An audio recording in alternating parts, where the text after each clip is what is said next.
금주 수요일을 시작으로 해서 3월 31일까지 우리는 40여일 기간 동안 사순절, 주님의 발자취를 따라 살아가게 됩니다. 저는 사도행전의 역사를 보면서 배우는 한 가지가 있습니다. 그것은 다른 것이 아니라 고난 없는 영광이 없고 죽는 십자가가 없는 부활이 없다는 사실을 늘 깨닫게 됩니다. 여러분, 주를 따르는 성도의 삶에 날마다 우리가 대샘김질하면서 물어봐야 되는 이 질문이죠. 과연 내가 주님을 따라가는데 나는 예수님처럼 고난의 자리, 십자가의 자리, 좁은 길을 따라가고 있는지 우리는 물어보아야 됩니다. 그렇지 않게 되면 과거의 패턴으로 익숙한 대로 우리는 세상적인 방식을 따라 똑같이 살아갑니다. 사실은 교회를 이단이 어지럽히냐? 전혀 그렇지 않습니다. 주님을 알고 한 멍에를 매는 우리가 성숙하거나 잘하지 못하기 때문에 주님을 따르지 못하기 때문에 그렇습니다. 어제 목회자 한 분이 찾아와서 이야기를 나눕니다. 그 안에 컴플렉스가 얼마나 많은지 저에게 신세한탄을 합니다. 새해를 맞이했지만 새롭게 목회를 할 용기가 나지 않아서 형님 너무 두렵습니다 라는 이야기를 해요. 저는 그래서 무엇을 느꼈냐면, 한 가지는 너무 잘 나가서 자기 자랑에 빠진 목회자와 성도가 있는가 하면, 너무 못났기 때문에 자기 자학을 하면서 그곳에 빠져서 원망과 좌절 가운데 사는 사람이 있다는 것입니다. 제가 왜 오늘 이 말씀을 여러분께 드리냐면, 자기를 자학하거나 자기를 자랑하거나, 사실은 오늘 십자가의 자리, 고난의 자리에 자기 자신을 세우고 보면 여전히 인정받고 싶고 여전히 내 자신이 무엇인가를 사람들에게 드러내고자 하는 욕망이 우리 안에 있기 때문에 때로는 남과 비교해서 다른 사람에 못 미치기 때문에 자학하는 것이고, 남들보다 낫기 때문에 자랑하면서 스스로 올무의 자리에 매여서 살아간다는 것입니다. 저는 여러분, 우리 자신이 정말 매주, 아니 매일같이 우리가 말씀 묵상을 하고 큐티를 하는데 그 말씀을 통해 우리의 삶을 점검하지 않으면 여러분 100%면 100%가 다 세상적인 이야기하다 우리는 믿는 자라고 말은 하고 교회로 와서 예배는 하지만 얼마나 많은 말들이 나를 알아달라는 그런 말과 같이 우리가 하는지 우리 자신을 잘 들여다보아야만 우리가 예수님의 발자취를 따라가요. 그럼 무엇이 기분이 나쁘세요? 무엇 때문에 내가 얼굴이 구겨졌죠? 성냄이 어찌하냐 요나에게 묻습니다. 자기 잘못이면 내 잘못이라고 정직하게 인정하세요. 이게 되지 않고는 더 변명과 변명, 오해를 덧붙이려고 우리는 그것이 뭐예요? 내가 언제 니느웨로 간다 그랬어요? 왜 가라고 해요? 아유, 그럼 나 차라리 저 바다에 던지면 아유 깨끗이 문제가 해결되겠나요? 했던 사람이 누구라고요? 요 못난 나의 줄임말 요나라는 것입니다. 여러분, 그렇게 문제를 얼버무려서 덮고 가려고 절대 해서는 우리가 말이 좁은 길이지 언제 한번 좁은 길 가보시겠어요? 저는 여러분, 변화와 변질은 한 끗 차이라고 늘 여러분께 말씀드립니다. 변화와 변질은 여러분 다른 게 아닙니다. 오늘도 내가 예수 그리스도를 향해서 움직이고 변화를 꿈꾼다면 그는 변화가 일어나지만 내가 내 자신의 과거에 그냥 그 패턴대로 살아가게 되면 우리는 변질되기 시작해요. 여러분은 목회자에게만 그렇게 정말 높은 기준으로 들이댈 줄 모르지만 여러분, 우리 다 성도에 이제는 솔직해야 돼요. 한국 성도 그리스도인들이 목회자와 집사 장로 다 떠나서 겸손이 있어요, 그 안에? 얼마나 교만한지. 아유, 만나서 장로님들도 이야기 나눠보면 그냥 저같이 아무것도 아니라고 하는 사람 하대하는 거 보면 참 너무 재밌어요. 제가 기분 나쁘다고 하는 게 아니에요, 여러분. 정말 주님이 말씀 한 절을 우리에게 주면 나보다 저 사람을 낮게 여기라면 낮게 여겨야지 우리는 말씀 듣고 세상에 나가서는 달리 사니 정말 이 사순절에 주님의 십자가를 따라 우리가 걸어가기를 원합니다. 여러분, 이 땅의 진정한 교회란 무엇이죠? 하나님이 이 땅에 이루고자 한 공동체는 어떤 것입니까? 이 질문을 날마다 되물으면서 신앙생활을 하지 않으면 우리는 이미 우리의 몸에 익은 본능의 패턴대로 돌아가고 만다는 것입니다. 집에 가면 여전히 부부싸움하고 사회 직장에 나가면 어떻게 해요? 승진 때문에 또 다투게 되고 교회에 오면 자기 의만 세우면서 인정받지 않으면 떠난다 뭐한다. 얼마나 많은 사람들이 정말 십자가 통과한 게 맞습니까, 여러분? 우리가 예수를 인정하지 않고는 교회에 와서 주여 아무리 하고 내가 높은 가말리엘 문화생과 같은 학식이 있다고 해도 아무 소용이 없어요. 그래서 정말 온유와 겸손의 멍에를 메고 우리가 그 고난의 자리, 정말 그 고난의 자리를 통과해야만 우리가 예수 부활의 신앙을 경험하면서 살아갈 수 있다는 것입니다. 여러분, 많은 사람들이 저에게 묻습니다. 목사님, 십자가 지기가 너무 힘듭니다. 정말 지었다면 그렇게 말할 수 있고요. 정말 또 한 가지는 지지 않기 때문에 그렇게 말을 하는 겁니다. 그런데 십자가를 져본 사람은 고난 뒤에 있는 그 영광과 기쁨을 분명히 알아요. 십자가는 누가 지냐? 순종하는 자가 집니다. 목회자의 말이기 때문에 아니요. 주님의 말씀이면 순종하시라. 저는 여러분께 늘 자발적인 신앙을 원해요. 무슨 누구의 권위 때문에, 아버지가 하나님이 주신 권위로 인해서 그가 아버지인 것이지 아버지의 말을 듣지 않는다고 이 녀석하고 아이들한테, 사춘기 애들한테 얘기해 보세요. 그 권위요, 자기가 세우려고 해야 다 도루묵됩니다. 무슨 이야기냐면 주님 말씀이면 여러분 삶을 순종하고 주님의 자리에 가십시오.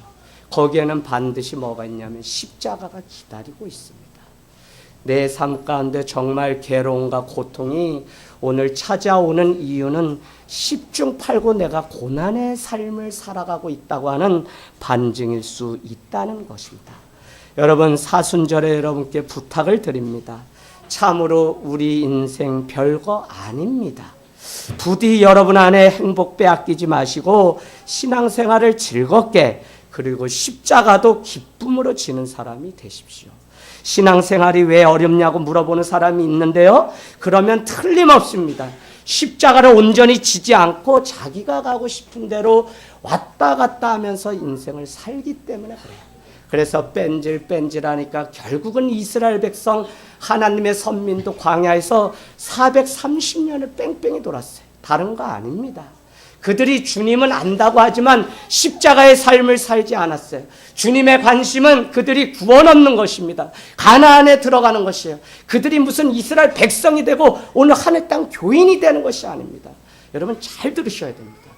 여러분이 하나님의 존전 앞에 정말 온전한 신앙인으로 내가 살아가고 있느냐가 중요한 질문이고 대답을 해야 될 숙제이지, 하늘 땅 교회 다닌다, 집사다, 목사다, 이것이 구원을 담보하는 것이 아니라는 것입니다. 사도 바울도 한 번도 나는 이미 구원을 받았다고 얘기해 본 적이 없어요. 이단들의 특징, 우리만 구원 얻는다.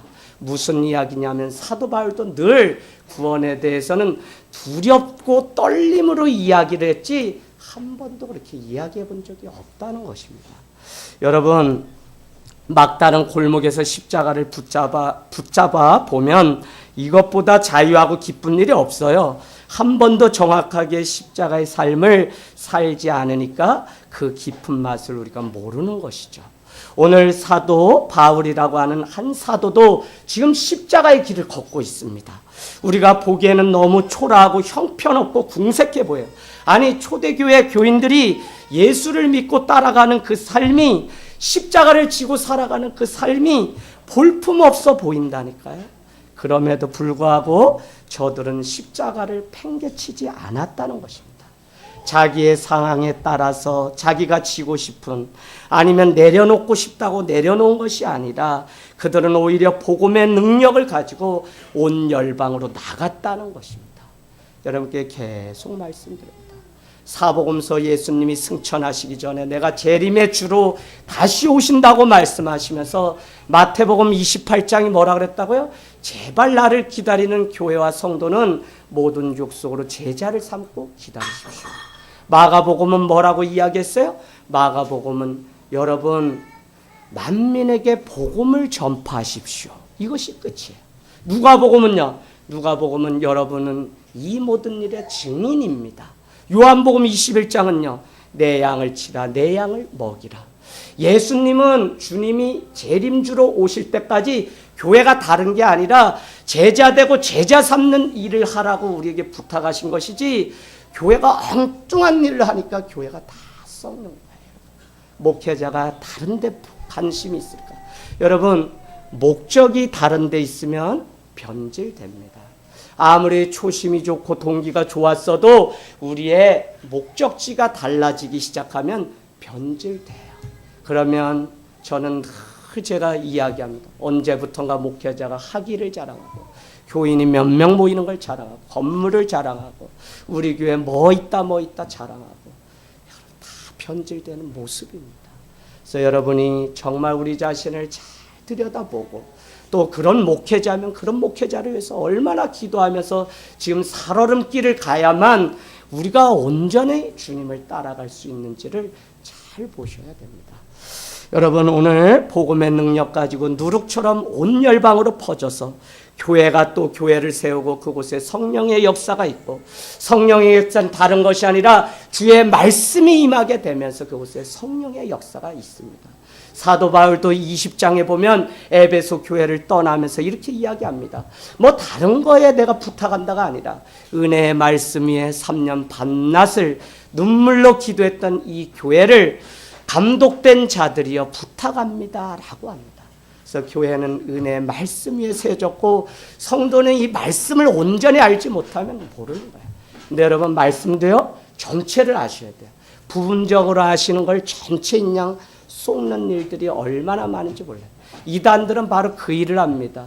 오늘날도 홈페이지나 메일로 저한테 신천지가 오늘 아침에도 또 왔어요. 꼭 한번 읽어보세요. 읽어봤더니 CBO 쭉 보내왔습니다. 이 여러분 다 무엇이냐면 우리가 보는 언론 매체라고 하는 이것으로 우리의 생각과 마음을 금세 호도해요. 그래서 여러분, 인터넷에 무분별하게 빠지지 마세요. 그들은 오늘도 구원의 교리, 무슨 교리 많은 것들 다 우리를 호도하기 위해서 잘못된 교리를 올려놨는데 성도들은 그것을 모르고 맞다고 믿고 살아가고 있어요. 여러분, 정말 오늘날 우리가 얼마나 깨어서 이 성령이 일하시는 일들을 우리가 보아야 되는지, 주님의 십자가를 끝까지 지키는 일이 내가 서 있지 않으면 내 스스로가 지키지 못하는 것이 우리의 구원입니다. 우리의 구원은 예수 그리스도로만 이루어진다는 것이 정답이고, 우리는 예수 그리스도 앞에 겸손히 부족한 자를 구원해 주세요가 정답입니다. 구원이 이렇고 저렇고 아무리 말해도 소용없어요. 여러분, 정말 오늘 왜 이 말씀을 드리냐면 20장으로 한번 가보시겠어요? 사도행전 20장, 여러분 28절. 여러분은 자기를 위하여 또 온 양떼를 위하여 삼가라. 성령이 그들 가운데 여러분을 감독자로 삼고 하나님이 자기 피로 사신 교회를 보살피게 하셨느니라. 누구요?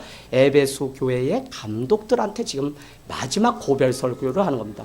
29절, 내가 떠난 후에 사나운 이리가 여러분에게 들어와서 그 양떼를 아끼지 아니하며 또한 여러분 중에도 이미 제자된 자를 끌어 자기를 따르게 하려고 어그러진 말을 하는 사람들이 일어날 줄로 내가 아노라. distort, 어그러진 말. 말이 되지 않는 것을 억지로 우겨서 맞다고 고집하는 자들이 믿음의 공동체 안에 있다는 거예요. 신학을 전체 알지 못하고 복음의 통일성과 다양성, 늘 다른 것을 복음은 이야기합니다. 구약과 신약이 달라요. 그래서 전체를 관망하는 눈이 없으면 여러분 함부로 구원에 대해서 말씀하지 마십시오. 구원은 그냥 하나님으로 예수 그리스도로만 되는 것이지, 저 자신도 한 번도 구원에 대해서 제가 이야기해 본 적이 없습니다. 여러분, 부디 인생을 결정하는 순간이 오거든 십자가를 생각하셔야 됩니다.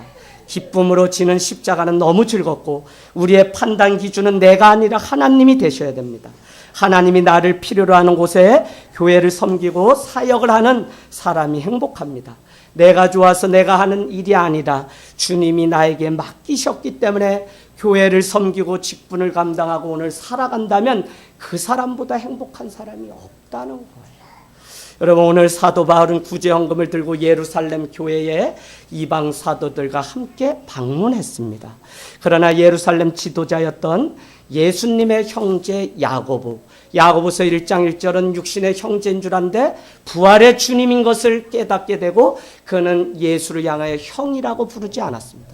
육신의 형이지만 그렇게 부르지 않고 예수 그리스도의 종 야고보는 흩어진 12지파에게 편지를 씁니다 하고 야고보서 1장 1절에 그래서 신앙은 부활 신앙을 정확히 우리 안에 있을 때 가능하다는 것입니다.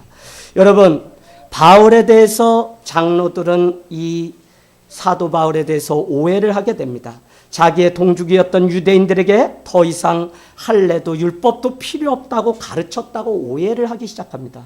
이것은 처음 예수를 믿는 사람들은 할례나 율법이 유대인들이 하던 거기 때문에 필요 없습니다 라고 말했는데, 그가 예루살렘에 와서 이미 유대인들이요 하나님을 믿는 자들에게 그렇게 말을 하고 있지 않습니다. 성경을 잘 보면 당신들이 예수 그리스도를 믿어야 구원을 얻을 수 있습니다 라고 했지, 니들이 해오던 조상대대로 해오던 할례, 난지 8일 만에 표피를 남자들은 이렇게 잘라내는 그 할례, 그거를 하지 말라고 이야기하지 않았다는 거예요. 그럼에도 불구하고 오늘 예수 그리스도를 믿는 그 고백이 더 중요하다고 가르쳤는데, 이곳에 많은 사람들이 말을 만들어서 바울을 오해하기 시작합니다. 그래서 내놓았던 아이디어가 뭐냐? 때마침 네 사람의 나실인이 결례를 행하려고 하는데 그들이 돈이 없게 돼요. 그러니까 장로들이 이렇게 얘기합니다. 사도 바울아, 이 네 명이 그 정결 예식을 하는 동안 당신도 물질도 좀 대고 한 달 동안 이 예루살렘 성전을 떠나지 않으면 유대인들이 당신은 우리와 여전히 똑같은 멍에를 메고 있는 사람이구나 라고 그 오해가 풀어질 테니까 그렇게 하면 어떻습니까? 라고 이야기를 했습니다. 오늘 사도 바울은 율법과 할례에 대해서 자유한 자입니다. 하지만 더 많은 영혼을 얻기 위해서, 특별히 예루살렘 교회의 평화를 깨지 않기 위해서 기꺼이 장로들이 내놓은 의견을 따라갔다는 것입니다. 여러분, 본질만이 중요한 거예요. 예수 그리스도만. 근데 자꾸 이것 외에 다른 것을 덧붙이면서 이것이 교회라고 하기 때문에 마치 교회를 다니라고 하면 교회 와서 무슨 의무를 행하는 것으로 한국 교회는 너무 잘못. 아니요. 예수 그리스도를 누리고 사귐의 시간, 당신이 진실로 예수 그리스도 안에 신앙의 교제가 이루어져야 되는데 교회로 와도 그 기쁨과 그 자유를 누리지 못하고 교회 다니세요 하니까 내가 무엇을 한 것으로 이미 구원받은 양 그렇게 착각하는 성도들이 많다니까요. 그런 것이 아니라 한국교회는 예수 그리스도 하나님의 피로 사신 교회가 무엇인지를 우리가 배워야지, 자꾸 신앙생활이라고 교회 다니는 것이 무슨 의무로 배우면 우리의 신앙은 나중에 변질돼요. 제가 그 사실을 왜 알게 됐냐면 다 순수하게 처음에 시작했지만 많은 목사님들이, 이미 제가 거쳐간 많은 목사님 800억 900억의 막 재산을 부유한 교회들 밑에서 서울에서 사대문 안에 제가 사역해 보니까 다 변질돼요. 여러분, 교회는 그런 곳이 아닙니다. 교회는 무엇이 있기 때문에 좋은 교회고 무엇이 없기 때문에, 다만 우리는 좀 불편할 수는 있겠죠. 그러나 이 추위도 내가 감당해야 되는 십자가라면 우리는 기꺼이 그 십자가의 길을 걸어가는 것입니다. 때로는 우리가 져야 하는 십자가가 이럴 때가 있죠. 하고 싶은 일만 할 수 없고 하기 싫은 일도 해야 할 때가 있습니다. 그냥 그 자리를 피하고 떠나면 그만이지만 그렇다고 해서 문제 자체가 없어지는 것은 아닙니다. 사도 바울은 하지 않아도 되는 일이었음에도 불구하고 오늘 예루살렘에 한 달 머물면서 자기에게 쌓였던 오해를 풀고자 기꺼이 물질과 시간을 들였다는 것입니다. 그러나 그것은 적당한 타협이 아니라 하나님을 믿는 믿음의 범위 안에서 타협을 한 것이지, 그가 무슨 예수를 부인하면서 그들이 믿는 하나님, 또 다른 메시아를 기다린 유대인의 삶은 아니라는 것입니다. 나의 편안함을 위해 십자가를 이용하면 안 됩니다. 오늘날 문제는 십자가를 자기를 위한 수단으로 적당히 줬다, 적당히 버렸다, 적당히 예배했다, 적당히 안 했다. 이것은 우리가 주님을 따르는 삶이 아닙니다. 여러분이 정말 십자가가 내게 무엇인지 오늘 오후 소그룹 모임 통해서 더 깊이 적용하고 나누는 시간이 있을 텐데요. 내가 지금 버려놓은 십자가가 무엇인지 여러분은 정확히 대답을 할 수 있어야 됩니다.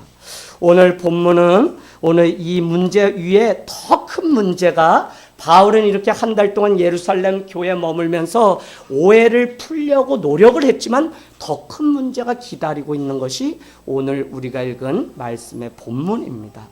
예루살렘 교인들이 아니라 이번에는 아시아에서 온 유대인들이 반란을 일으켰습니다. 이 사람들은 예수를 믿는 자들이 아닙니다. 이미 오래전 사도 바울은 그들에게 복음을 전한 적이 있습니다. 때마침 오늘 27절은 이레라고 되는데 이레는 7일이라는 뜻이고요. 안식일이 그들에게 찾아왔는데 그 안식일은 다른 것이 아니라 유월절입니다. 이스라엘의 3대 절기 중에 가장 중요한 절기가 유월절. 그래서 저기 멀리 이방 땅에 사는 자들도 다 돌아오는데 그냥 오는 것이 아니라 비둘기고 염소고 다 준비해서 양이고 그렇게 옵니다. 그러다 보니 교회는 썩게 됩니다. 왜 그러죠? 멀리서 그 짐승을 가지고 와 자기의 죄를 고백해야 되는데 오다가 잘못되는 일이 많이 생기니까 어떻게 돼요? 예루살렘 성전 앞에 비둘기를 팔고 환전하는 장사꾼들이 생기기 시작했다는 것입니다. 그래서 먼 길을 걸어서 오늘 그 유월절에 딱 도착을 했는데 아이고 이곳에 온 바울을 보고 아시아에서 온 때마침 이방인들도 유월절이라 왔다가 바울을 보고 곡해하며 거짓된 소문을 퍼뜨리기 시작합니다. 오늘 이들은 또 거짓을 꾸며서 바울을 괴롭게 만듭니다. 28절을 한번 보시겠어요? 28절에 보니까 거짓 선동을 하는데 두 가지입니다. 28절 보세요. 첫 번째는 뭐냐면 각 처에서 이스라엘 백성과 율법과 이곳 예루살렘 성전을 비방하여 모든 사람들에게 가르쳤다는 거예요. 무슨 이야기냐? 아시아에서 온 이방인들이 첫 번째 곡해를 한 것이 무엇이냐? 사도 바울은 가는 곳마다 뭐라고요? 각 처에서 어떻게 해요? 율법과 그 백성 또 성전을 비방하면서 계속 저들은 나쁜 사람이다, 구원받지 못한다, 우리만 구원받는다고 이단처럼 이야기하는 요소가 있었다는 겁니다. 전혀 그렇지 않았습니다. 그는 정말 이미 있었던 전통을 중요시하고 그 위에 예수 그리스도의 복음을 회복하고 그 예수 그리스도를 기다리자고 말했던 것이고요. 물론 이미 변론이 되면 그것보다 더 중요한 게 예수 그리스도다. 아니 우리가 하나님의 자녀인 징표로 할례를 하는 게 뭐 그리 중요하겠냐라고 본진이 아니라고 말을 했던 적은 있지만 그것을 뭐 다 없애야 된다. 그거 하는 사람들은 뭐 이렇게 됐다. 이야기해 본 적이 없다고요. 이것이 정말 여러분 아다르고 어다른 거예요. 아니다라고 가르친 게 아니라고요. 그거보다 더 중요한 복음인데 그것이 바로 예수 그리스도를 만나는 것이라고 그는 증언했다는 거예요. 그래서 벨릭스 총독 앞에 아그리빠 앞에 결국은 지난주에 우리가 보았던 가이사 법정에 섰을 때 그는 이와 같은 오해를 받았을 때 다른 것을 하지 않고 결국 내가 무엇을 내가 잘못한 게 이게 잘못입니다. 저 사람들이 나를 곡해했습니다. 저 사람들 나쁜 사람입니다. 우리는 이렇게 문제를 해결하지만 사도 바울은 한 번도 그렇게 해결하지 않았습니다. 9장, 21장, 26장에 가면 3번 아그리빠 벨릭스 또 가이사 법정에 쓰게 되는데 그는 내가 다메섹 도상에서 어떻게 예수 그리스도를 만났는지 오히려 복음의 본질이 예수 그리스도임을 그는 선포하고 전하게 되었다는 것입니다. 그래서 여러분 오늘 첫 번째 곡해는 잘못된 것입니다. 새빨간 거짓말. 두 번째 여러분 보실까요? 두 번째 선동은 헬라인을 데리고 28절입니다. 성전에 들어갔다는 거예요. 성전이라고 하는 이 성전에는 누가 들어가죠? 이스라엘 백성에는 들어갈 수 없어요. 이것을 어기면 죽여도 아무 말을 하지 못합니다. 바울이 오늘 이방인이었던 에베소 사람, 거기 한번 보시겠어요? 28절 이 9절. 드로비모는 성전 안에 들어간 것이 아니고요, 이방인들의 바울과 같이 있었다고요. 이게 뭐냐? 성전에, 예루살렘의 성전에 가면 이방인들이 머무는 이방인의 뜰이 있고 그 안에 가야지 성소가 있고 지성소가 있고 이렇게 나눠지는데, 여기 안에 들어가지 않았는데 들어갔다고 거짓을 꾸며서 바울을 모함했다는 거예요. 이모카 집사님요, 옛날 말에 이런 말이 있죠. 저기 외밭인가요? 오이밭에 가서는 집신도 갓도 다시 매지 마라. 혹시 이런 말 들어보신 적 있어요? 매지 말라. 왜 그래요? 남의 밭 앞에서 가끔 매고 신발끈 매다가 오해를 받는다는 거예요. 왜요? 저 사람이 우리 참외를 따먹었다고. 여러분, 오늘 사도 바울은 안 했다고요. 안 따먹었다고요. 그런데 자꾸 이렇게 말이 만들어지는 겁니다. 그런데 더 재밌는 것은 29절을 같이 읽겠습니다. 시작. 바울과 함께 시내에 있는 것을 보고 바울이 그를 성전에 데리고 들어간 줄로 생각함이러라. 어떻게 했다고요? 바울은 오늘 드로비모 에베소 사람과 성전에 있었던 게 아니라 시내에 있었는데, 성전 안에 이방인을 데리고 들어갔다고 해서 오늘 모함을 했다는 것입니다. 이해하시죠? 네. 자, 그래서 오늘 아시아에서 온 유대인들은 말을 만들어서 적당하게 바울을 공경에 빠뜨립니다. 얼마나 거짓 이야기를 듣고 흥분했는지 30절을 보면 온 성이 소동하여 백성이 달려와 모여서 바울을 잡아 죽이려고 하고, 성전 밖으로, 예루살렘 성전 밖으로 끌고 나가니까 아니 안에 있는 사람들이 이거 너무 소란스럽고 큰 문제 생기겠다 해서 30절에 보니까 성전 문이 닫아버렸다는 것입니다. 그래서 여러분, 밖에 나가서 막 요란하고 막 그 소문대로, 아니 바울이 그랬다고, 아니 믿는 우리를 모함했다고 하면서 막 사람들이 그를 칩니다. 그때 군대장관 천부장이 오기까지 바울은 계속 매를 맞고 있었습니다. 여러분, 항상 믿는 우리는 어떤 일에 대해서 양쪽 이야기를 다 듣고 진위를 정확하게 판단한 후에 말을 하는 습관을 가져야 됩니다. 교회가 깨지고 무너지고 우리가 예수 그리스도대로 살지 못하는 이유는 뭐라고요? 야고보서 우리 이미 수요은혜 예배 통해 다 봤죠? 자꾸 말로 차별합니다. 말로 비판합니다. 말로 원망합니다. 재판가는 주님이신데 내가 자꾸 재판의 자리에 앉는다고 야고보는 그렇게 말을 하고 있습니다. 그러면서 여러분, 듣기는 속히 하고 성내기는 더디하십시오. 그죠? 성내기는 더디하라 그러죠? 왜요? 성내면 하나님의 나라를 이루지 못하기 때문에. 말도 어떻게 하라 그래요? 말도 더디하라 그래요. 더디. 계속 그 초대 교회는 흩어져 있는 야고보 공동체는 변방에 살아가지만 사람들이 말을 만들어서 말을 만들고 해서 그 교회 안에 차별하는 일이 있다고요.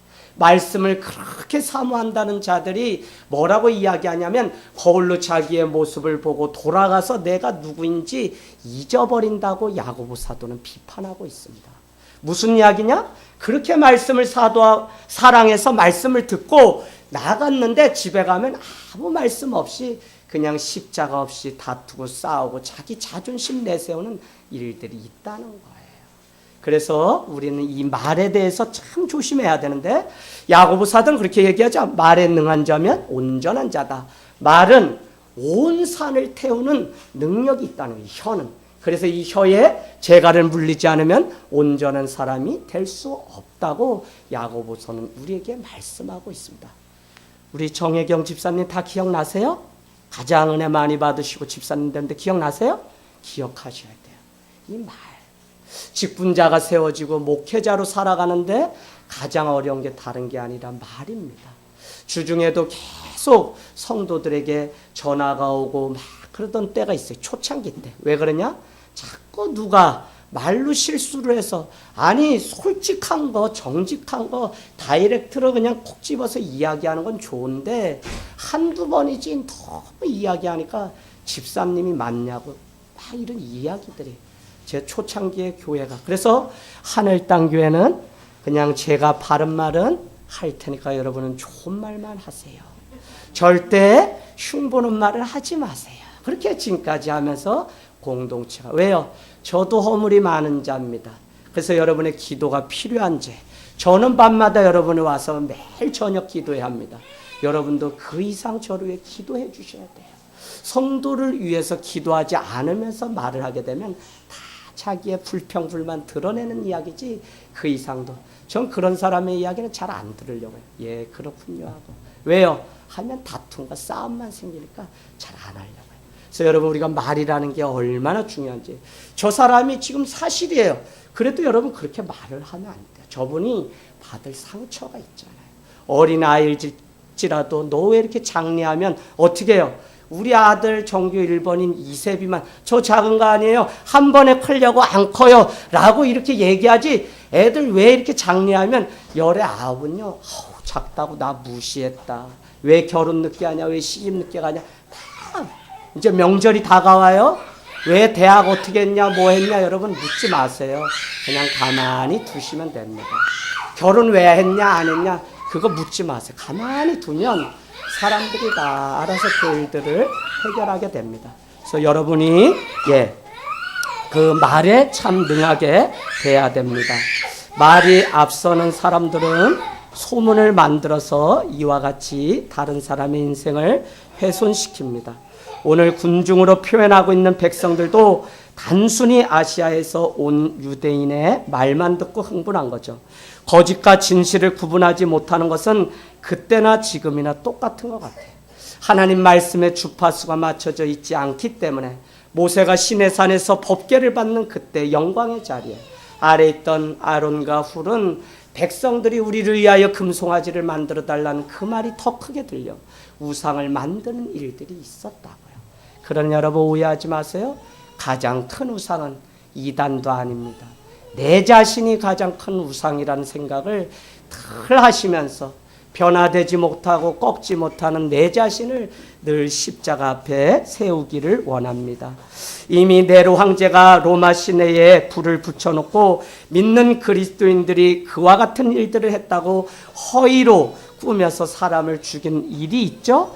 그래서 이때 사람들은 그 거짓을 그대로 믿고 그리스도인들을 핍박해서 그리스도인들은 카타콤 동굴에 모여서 7년의 시간 동안 세례 교육을 받고 정확히 예수 그리스도를 믿는 제자가 되면 그때서야 물고기 모양을 따라 오면 카타콤 동굴 예배 드리는 곳이라는 것을 7년 뒤에 알려주었다는 거예요. 그러면 누구의 가정에 모여서 이만한 세례 교육이요. 오늘날은 교회 오면 다 그리스도인이요. 다 집사님이요. 그렇지가 않아요, 여러분. 그리스도인이라는 건 크리스찬이라는 건 크라이스트 I'm nothing. 나는 예수 그리스도 안에 죽습니다. 아멘. 그렇게 고백하는 사람이 그리스도인인데 나는 죽지 않고 다른 사람이 이렇다 저렇다 말을 만들어 하는 일들이 오늘 사도 바울에게 있었다는 것입니다. 항상 주님은 우리에게 경고합니다. 깨어있으라 너희를 이리 가운데 보내는 어린 양 같다고 말입니다. 이리는 우는 사자와 같이 우리를 삼키려고 합니다. 믿음으로 서려고 할 때 더더욱 믿음으로 살지 못하도록 조롱합니다. 너가 할 수 있어? 너는 죄인이야. 너 구원받았어? 말 못하지? 누가 그렇게 이야기해? 구원파가 그렇게 이야기합니다. 구원파는 감정적 구원이라고 신학적으로 이야기합니다. 이렇게 이야기합니다. 당신 구원받았어? 아, 구원받았는데요? 또 묻습니다. 당신 그럼 죄 안 졌어? 죄를 짓죠. 회개하죠. 그러면 구원 안 받았다고 우리를 몰아세우는 게 구원파가 하는 일입니다. 여러분 우리는 회개도 하고 성화도 하고 하나님이 칭의하셔서 우리는 양자 삼으시고 우리는 계속적으로 주님 오시는 날까지 구원의 여정을 떠나는 자들입니다. 이미 구원이 완성됐다고 믿으시면 절대 안 됩니다. 구원파 교리가 그거예요. 작년에 왔다 가신 한 집사님도 그것 때문에 제가 1년을 같이 이야기하고 떠나셨습니다. 그분은 오산에 있는 우리 교회 노예를 다 다니면서 목사님과 다 얘기했는데 목사님들이 아니라는 거예요. 당신이 죄를 지면 다시 회개하고 주님 앞에 죽을 때까지 나가야지 무슨 칭의 그 교리 속사도 시대에 그냥 교회가 세워지고 만들어지면서 나타난 교리입니다. 그것이 틀리다는 것이 아니라 지금 그 교리보다 더 중요한 게 삶의 문제인데 아직도 칭의 뭐 이런 거 여러분 빠지지 마세요. 그 중에 한 번 구원은 영원한 구원이라고 믿는 것은 구원파 교리입니다. 인터넷에 오늘 들어가서 보세요. 잘못된 교리라고 여러분. 그것이 나를 위로하고 내 개념상 내가 확신이 있는 것 같지만 틀린 교리입니다. 왜 그러냐면 구원파는 그렇게 우리가 대답을 하고 우물쭈물하고 또 죄가 찾아옵니다라고 말할 때 우리에게 당신은 구원받지 못했습니다. 거듭남의 비밀, 죄사함의 비밀이 무엇이냐? 그냥 너가 오늘 예수 그리스도로 인하여 구원을 얻었다고 네 마음에 확신하고 그냥 하면 그게 구원 얻은 거래요. 여러분 사실 그래요? 살아가면서 그렇지 않아요. 똑같이 죄를 짓고 다시 죄요. 그러나 여러분 놓치지 마셔야 되는 게 예수 그리스도가 계시기 때문에 그분 앞에 우리는 늘 가까이 나가야 된다는 게 정확한 답이지 우리는 이미 구원 얻은 자가 아니에요. 그렇게 우리가 믿고 살아가는 것이지. 그래서 여러분 이와 같이 오늘 계속적으로 우리를 너가 안 돼, 너 구원 못 받았어, 너 뭐 했어 하고 우리를 계속적으로 폄하하는 일들이 있어요. 우리를 죄인이라고 몰아세우고 아무것도 할 수 없는 사람이라고 얘기한다. 그러나 그럴 때 우리는 주님을 믿어야 됩니다. 안지연, 우리 저 아이가 고2입니다. 지연아 너는 못생겼고 너는 뭐 못하고 너는 뭐도 없고 너는 뭐 누가 이야기해? 하나님의 교회가 은혜고등학교 앞에 와서 계속 우리 지연이 믿음으로 사니까 유혹합니다. 그러면 지연아 그때 너는 뭐만 얘기하니? 그때 뭐만 얘기해요? 그냥 그분들 말 다 믿고 따라가니? 그럼 뭐라 그래요? 승준이 뭐라고 이야기해요? 그때 나 다 못해요. 그러나 뭐라고 얘기해야 돼요? 예? 얘기해 보세요. 누가? 이게 정확히 되지 않으면 여러분은 다 이단에 그냥 복음제시에 다 넘어갑니다. 장혜재 집사님 뭐라고 얘기하셔야 돼요? 예. 땡. 예. 뭐라고 이수건 집사님 뭐라고 말씀하면 돼요? 뭐라고 얘기하면 돼요? 혜인이 뭐라고 얘기하면 돼요?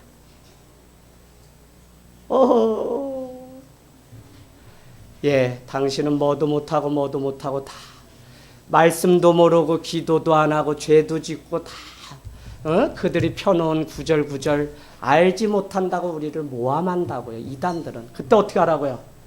나는 그거 다 모릅니다. 그러나 예수 그리스도면 충분합니다. 할렐루야?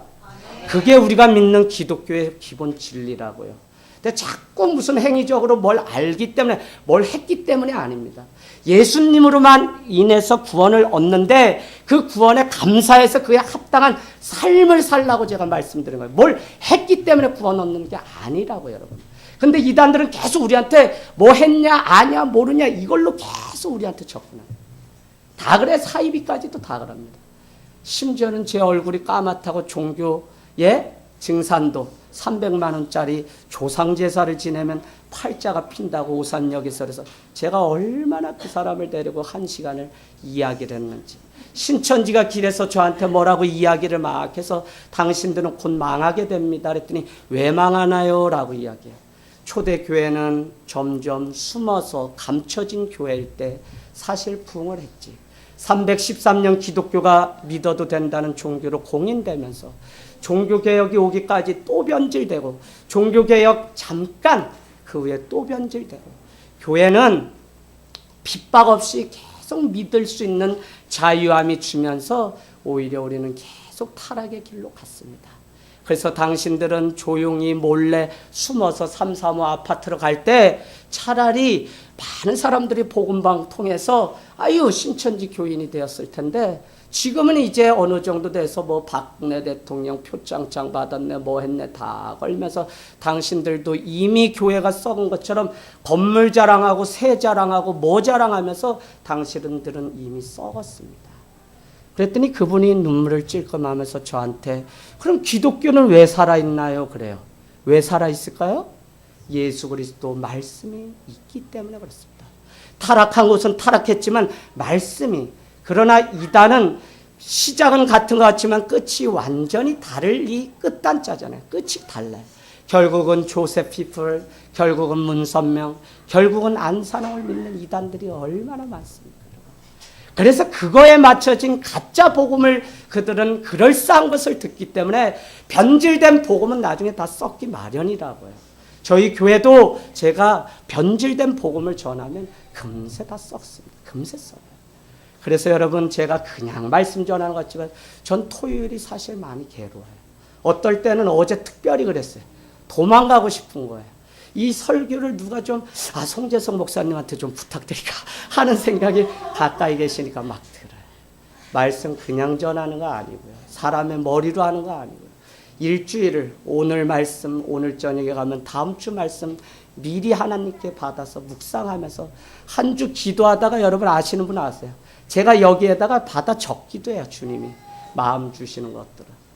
여러분, 이렇게 우리가 싸워가면서 말씀을 지켜내고 살아가고 있는 것입니다.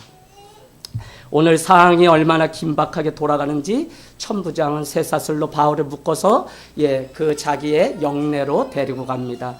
그 전까지 사람들은 바울을 죽이려고 모함하고 계속적으로 오해를 더 만들게 됩니다. 그랬더니 천부장이 37절에 당신 말을 할 수 있냐라고 하면서 헬라말 할 줄 아냐. 왜 그러냐면 그들이 다 천부장이 이방인이죠. 로마 사람들이고, 그러니까 헬라어가 대서였으니까 헬라어 할 줄 아냐.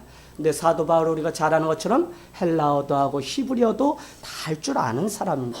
그런데 이렇게 묻습니다. 내가 전에 4,000명이 소란을 일으켰던 적이 있는데 그 4,000명을 거느리고 광야로 가는 애굽 사람 아니냐? 당신 그 사람 아니야? 이렇게 물는 겁니다. 아마 그 로마 시내에 이와 같은 엄청난 일들이 있었던 것 같아요.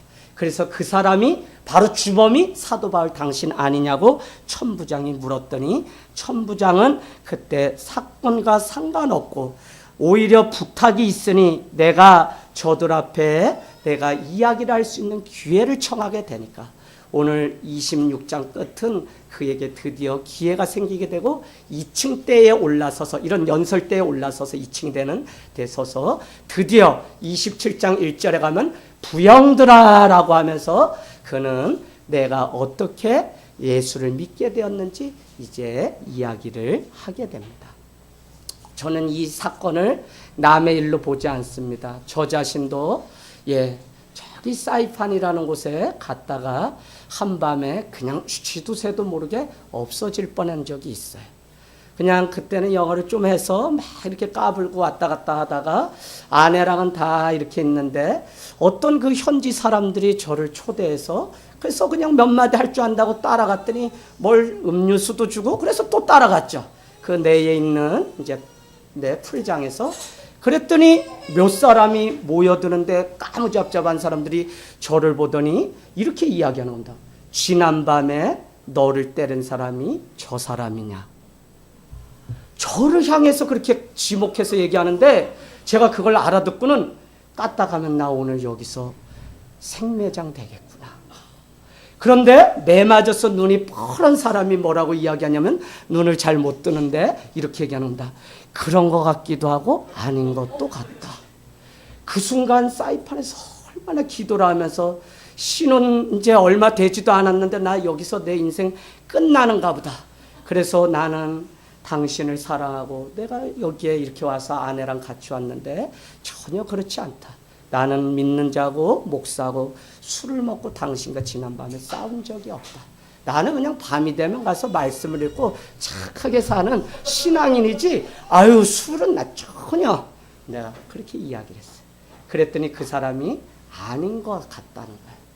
그래서 제가요 그냥 한 5분 이렇게 가서 대화 나누고 아내가 있는 풀장으로 다시 오는데 지옥에서 천국을 오는 줄 알았어요. 그냥 이렇게 뭐라 그러죠? 이 집도 막 이렇게 더운 나라는, 그죠? 그 안에서 먹을 것도 팔고 매점이 그런 식으로 돼 있죠. 그 안에 갇혀서 10명 안에서 이 사람이 너를 지난밤에 때렸냐는데 그 어두컴컴하고 침침한 데서 깠다 가면 그 사람이 그렇다고만 하면 나는 거기서 이제 여러분 앞에 서지 못할 뻔했어요. 여러분 오늘 사도 바울이 그와 같은 일들이 있었던 것입니다. 여러분은 이런 문제가 생기면 어떻게 하시겠어요? 39절을 보니까 말씀의 결론은 사도 바울은 자기의 감정이나 그런 것들이 아니라 하나님의 일을 먼저 생각하고 소란하던 그 백성들 앞에 서서 조용히 히브리 말로 말합니다. 그러고는 내가 누구인지 말하는데 나는 유대인이고 소읍이 아닌 길리아라고 하는 다소 큰 성읍 사람이다. 다른 말로 난 유대인이요 나는 헬라인이요 나는 또 로마 시민권자라고 하는 표현을 이렇게 그가 말을 하고 있습니다. 여러분 삶이 얼마나 하나님의 일을 위해서 우리가 준비되었나요? 오늘 그는 감정, 어학 모든 부분에서 또 혈과 육의 싸움이 될 수 있는 부분이었지만 도리어 복음을 전하는 기회로 그 안에 있는 온유와 겸손의 멍에를 보게 됩니다. 예수님은 온유와 겸손의 멍에를 메고 이 땅에 오셨습니다. 그는 40일 우리가 사순절 보내는 기간 온갖 죽음의 자리에 가게 됩니다. 그럼에도 불구하고 그는 묵묵히 십자가에 매달리게 됩니다. 한 번도 자기의 억울함을 호소해 본 적이 없어요. 정말 여러분이 예수 그리스도의 제자로 피스메이커로 막힌 담을 허는 자라면 내 주장보다 때로는 정말 죽어서 그 일이 잠잠하게 묻어지기를 없어지기를 바랄 수 있는 인내와 온유도 우리 안에 필요합니다. 개척을 하고 보니까 말을 잘하고 사람 설득 잘하는 게 목회인 줄 알았는데 그런 사람이 안 되는 거예요. 제가 사람 리더도 여러 사람 세워봤습니다. 말 잘하고 공부 많이 하신 권사님도 세워보고 그냥 딱 어려워서 초등학교만 졸업하신 분도 이렇게 세워봤어요. 근데 결과는 무엇이냐? 공부 뭐 많이 하고 이게 아니라 말의 혀가 온유하고 겸손한 분에게 맡기면 그 교회는 점점 더 부흥되는데 뭘 알고 막 하고 사람을 그건 아니야 저렇게 막 하고 직설적으로 이야기하는 분은 사람을 이렇게 맡겨도 다 떠나는 것들을 봐요. 그래서 저는 분명한 것은 저도 여러분 여기까지 그냥 많은 어려움이 있었겠죠? 여러분 다 아시지만 그런데 온유와 겸손보다 큰 무기는 없습니다. 온유와 겸손으로 하나님 나라를 이루고 온유와 겸손으로 정말 아무것도 남기지 않은 빈 무덤이 바로 부활입니다. 내가 능력자요 내가 무엇이라고 말할 수 있는 증거를 분명히 남길 만한데 예수님은 부활하신 그 아침에 가보았더니 돌무덤은 다 없고 아무것도 없었다는 것입니다. 여러분 이것이 세상을 울리는 공명입니다. 교회는 아무것도 없음. 우리는 아무것도 가지지 않았다고 고백하는 데서 사람을 움직이고 영혼을 사는 울림이 있다고 하는 사실입니다. 사순절 여러분이 금식도 하지만 내가 어떻게 주님을 따라갈 것인지 다시 한번 좀 자기 삶을 성찰하고 뒤돌아봐서 주님이 우리 삶의 로드 주인 세이비어 구원자 되시는 은혜가 있기를 주님의 이름으로 축복합니다. 아멘.